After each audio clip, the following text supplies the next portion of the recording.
Hey guys, this is Jeff with Coffee with My Father. A lot of you know that this channel was born out of a will to share our weekly family Bible studies with family that are on the other side of the country. And I noticed that there's quite a few new subscribers. Last night I noticed that. And I just wanted to welcome you. This is all about our family Bible study and what we talk about on a weekly basis, and sometimes just sitting around the living room. So welcome and thank you for being here. Yesterday I read something, and I don't remember where I read it, but I got to give credit. Somebody mentioned that we should be more like Daniel, and it kind of fit in with some of the stuff I've been posting. There was a decree that went out that no one could pray except to the statue that they had made, and no one could pray except to the king. And Daniel, in verse 10, says, "Now Daniel learned that the decree had been published. He went home to his upstairs room where the windows were open towards Jerusalem. 3 times a day he got down on his knees and prayed, giving thanks to his God, just as he had done before." So in the midst of that persecution that was coming, Daniel decided to do the opposite and went and prayed to God. And I see that as a parallel today with the news and people coming after the church, coming after believers speaking out because they didn't like what he said. And in the next 7 days, literally 7 days, things are going to get weird. And I encourage you, I said in an earlier video, get back to the basics. Get back to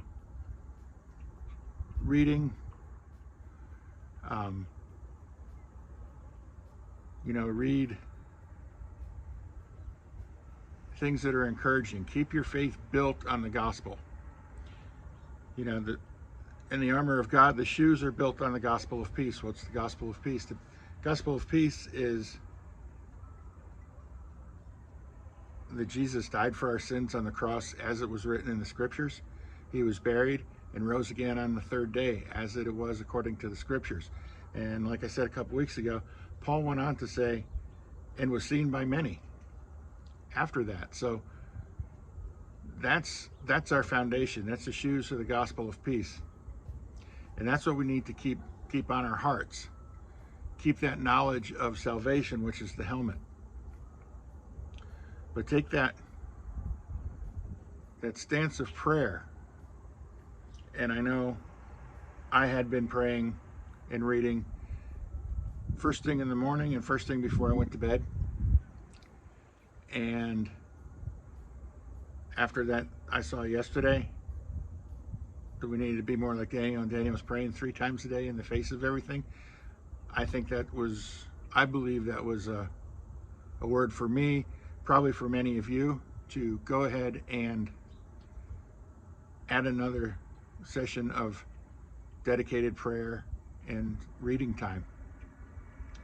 And I think, like I said, in the next 7 days, I can't believe it's only a week, but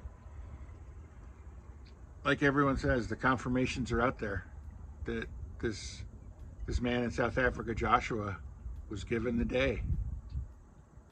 And I believe we need to honor that.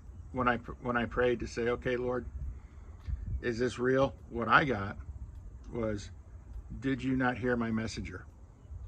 So, yeah, I do believe come the 23rd or 24th, our lives are going to change drastically for the better. I just want to give you that. Just pick up your prayer and reading time.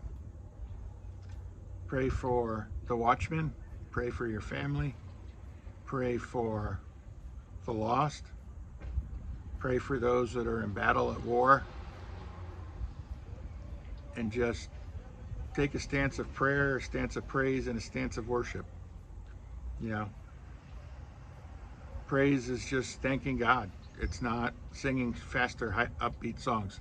Worship is not a song. It could be a song, but worship is taking that stance that you do everything that you do through your day as if you're doing it for the Lord. And God bless. This was a short one. I'm going to do a couple more short ones this week, and then we'll get our family Bible study, which is going to center around Psalm 46:10, and go from there. God bless. Have a great day, and thank you.